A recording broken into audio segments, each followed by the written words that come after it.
graduating beyond general awareness by Krishna's mercy.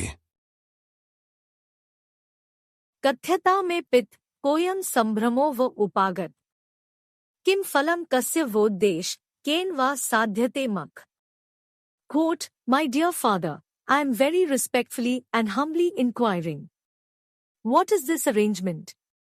Why you are busy in making some sacrificial ceremony? What is the reason, and what is the result? For whose benefit is it, and by what means will it be accomplished? Shrimad Bhagavatam 10:24-3. Has anyone bothered to ask why Krishna meddled in the affairs in Vrindavan?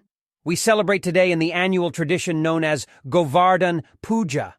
That tradition did not manifest on its own. There is an entire history to the affair, with associated date, time, and location. We tend to prepare in an appropriate manner, up to 56 different offerings, chapan bhog, chanting, dancing, and feasting. Everyone is happy to address Krishna as Giridhari. During the year, they sometimes visit the site of that first puja.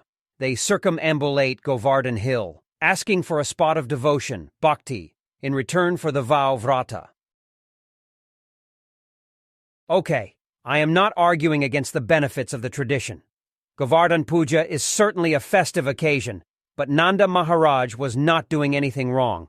The people of the community were accustomed to worshipping Indra, who is the king of heaven.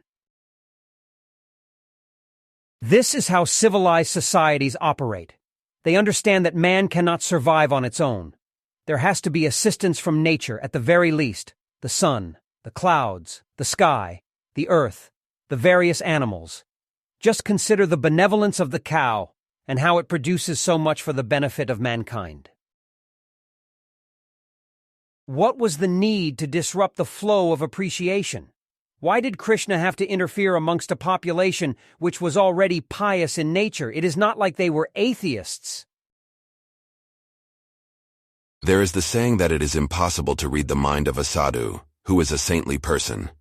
We cannot understand their motivations precisely because we are guided by dualities. We are overcome by attraction and aversion, which is a problem plaguing practically the entire society.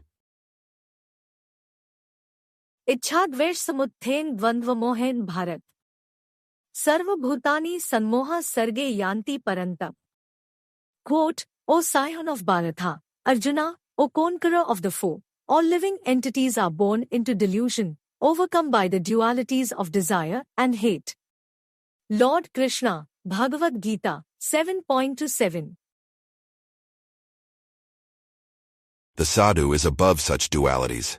They obviously see with distinctions in the manner of managing daily affairs, but they simultaneously maintain the spiritual vision.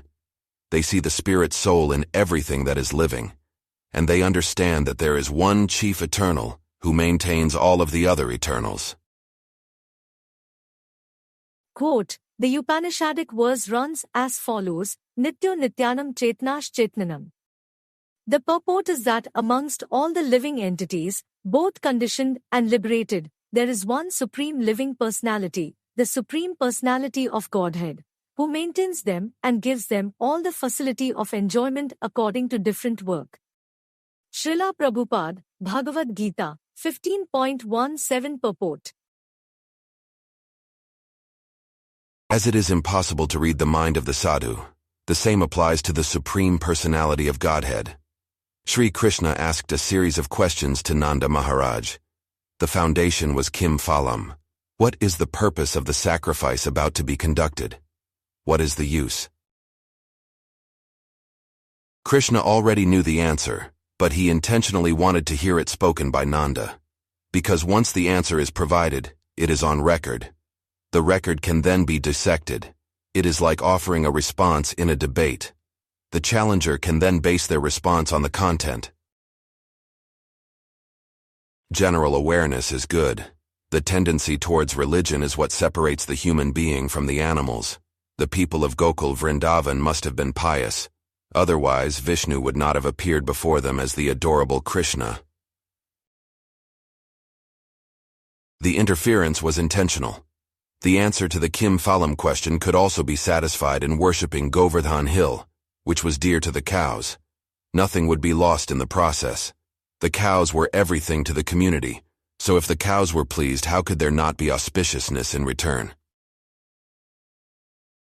It should also be noted that the animal community does not follow religion. They eat, sleep, mate, and defend. They work in such a way as to maintain life.